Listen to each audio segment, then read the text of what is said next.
আচ্ছা, এই যে ডিপফেক আর ডিজিটাল কারসাজির যুগ, এখানে একটা প্রশ্ন কিন্তু আসতেই পারে। আজকের দিনে কি কেউ চাইলে নতুন একটা জাল হাদিস বানিয়ে সেটাকে আসল বা সহি বলে চালিয়ে দিতে পারবে? তো আজকের আলোচনা আমরা কি দেখব? প্রথমে দেখব এটা কেন একটা আধুনিক অসম্ভবতা, তারপর এর যাচাইকরণের বিজ্ঞানটা কি, আর দেখব এর অবিচ্ছেদ্য সনদ আর প্রমাণিত গ্রন্থের দুর্গের মতো ব্যাপারগুলো। সবশেষে চূড়ান্ত পরীক্ষা আর সিদ্ধান্ত তো থাকছেই। চলুন তাহলে শুরু করা যাক।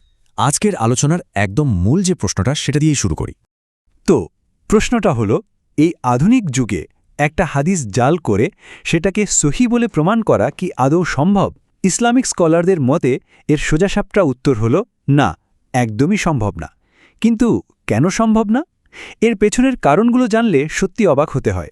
এই কেনর উত্তরটা বুঝতে হলে আমাদের প্রথমে সেই অসাধারণ সিস্টেমটা দেখতে হবে যেটা শত শত বছর ধরে এই হাদিসগুলোর সত্যতা রক্ষা করে আসছে।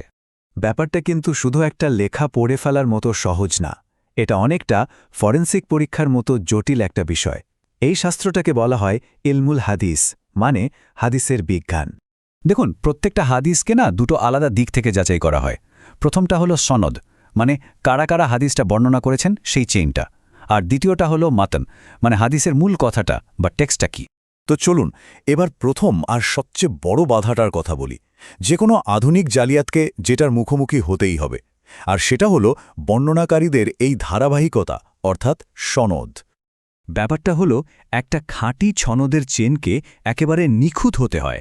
মানে এটা হতে হবে এমন একটা অবিচ্ছিন্ন লাইন যেখানে প্রত্যেক বর্ণনাকারী নির্ভরযোগ্য, বিশ্বস্ত, আর তারা একে অপরের কাছ থেকে সরাসরি শিখেছেন। আর এই লাইনটা একদম নবী মোহাম্মদ সাল্লাল্লাহু সাল্লাম পর্যন্ত পৌঁছাতে হবে। প্রায় ১৪০০ বছরের একটা নিখুঁত ধারাবাহিকতা।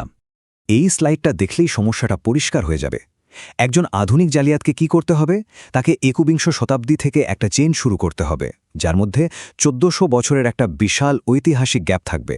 তাকে এমন কিছু বর্ণনাকারীর নাম বানাতে হবে যাদের কোনো অস্তিত্বই নেই। অন্যদিকে একটা আসল সনদের শুরু সেই ৭ম শতাব্দী থেকে, যার একটা ধারাবাহিক ডকুমেন্টেড ইতিহাস আছে। এই যে বিশাল ফারাক, এটা পার করা এক কথায় অসম্ভব। আশা, ধরে নিলাম কেউ জাদুর মতো একটা বিশ্বাসযোগ্য সনদ বানিয়েও ফেলল, তারপরেও কিন্তু শেষ না। তাকে সাথে সাথে দ্বিতীয় আরেকটা বিশাল বাধার মুখে পড়তে হবে, আর সেটা হলো ইতোমধ্যেই যে বিশাল হাদিস গ্রন্থ ভাণ্ডার প্রতিষ্ঠিত হয়ে আছে সেইটা। হাজার বছরেরও বেশি সময় ধরে ইমাম বুখারী, ইমাম মুসলিমের মতো বড় বড় আলেমেরা সবচেয়ে খাঁটি হাদিসগুলোকে এক জায়গায় সংকলন করে গেছেন। এই বইগুলো, যেমন সহি আল বুখারী বা সহি মুসলিম, এগুলোই হলো গোল্ড স্ট্যান্ডার্ড। এগুলোকে বলা যায় হাদিসের প্রতিষ্ঠিত ক্যানন। আর ঠিক এখানেই সবচেয়ে বড় চ্যালেঞ্জটা সামনে আসে। ভাবুন তো, হঠাৎ করে আজকে একটা নতুন, খুব গুরুত্বপূর্ণ হাদিস সামনে এলো। সাথে সাথে সব আলেমের মনে প্রথম যে প্রশ্নটা আসবে সেটা হলো, এই যে এত গুরুত্বপূর্ণ একটা হাদিস, এটা এর আগে কেউ জানল না কেন? ১৪০০ বছরে কেউ এটা শুনল না, বর্ণনা করল না, এটা কি করে সম্ভব? চলুন এবার শেষ দুটো ফিল্টারের কথা বলি। মানে এমন দুটো পরীক্ষা যেটা যে কোনো নতুন রিপোর্টকে পাশ করতেই হবে। ১, আলেমদের ঐকমত্য, আর ২, চূড়ান্ত উৎস আল কুরআন। দেখুন, একজন ব্যক্তি চাইলেই কিন্তু একটা হাদিসকে খাঁটি বলে দিতে পারে না। এটাকে সারা বিশ্বের আলেমদের একটা সম্মিলিত যাচাই প্রক্রিয়ার মধ্যে দিয়ে যেতে হয়। এই প্রক্রিয়াটাকেই বলা হয় ইজমা বা স্কলারলি কনসেনসাস। ফলে কোনো জালিয়াতি হলে সেটা খুব দ্রুত ধরা পড়ে যায়। আর সবকিছুর উপরে সবচেয়ে বড় আর ফাইনাল টেস্টটা হলো কোরআন। নিয়মটা খুব সহজ। কোনো হাদিস কখনোই, কোনোভাবেই কোরআনের মূল শিক্ষা বা নীতির বিরুদ্ধে যেতে পারবে না।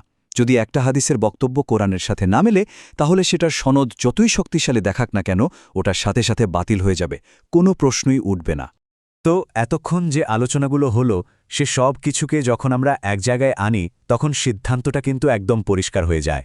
আমরা দেখলাম পুরো সিস্টেমটা আসলে অনেকগুলো স্তরে সাজানো। একটা হাদিস জাল করতে হলে শুধু একটা বাধা পেরোলেই হবে না, সবগুলো বাধা পার করতে হবে, যেটা আসলে একটা অসম্ভব কাজ। মানে ঐতিহাসিক সনদ বানানো যাবে না, আগে থেকে প্রতিষ্ঠিত বইগুলোর সামনে কোনো উত্তর থাকবে না, সারা বিশ্বের আলেমদের ঐক্যমত্য পাওয়া যাবে না, আর সব শেষে তো কোরআন আছেই চূড়ান্ত পরীক্ষা হিসেবে। আর এটাই হলো শেষ কথা। আজকের দিনে যে কেউ একটা বাক্য লিখে বলতেই পারে যে এটা একটা হাদিস। শব্দ বানানো তো খুব সহজ, কিন্তু সেটাকে খাঁটি বা সহি বলে প্রমাণ করা, এই যে এতগুলো স্তর বিশিষ্ট কঠিন যাচাই প্রক্রিয়া, এটার মধ্যে দিয়ে পার করানো, সেটা এক কথায় অসম্ভব।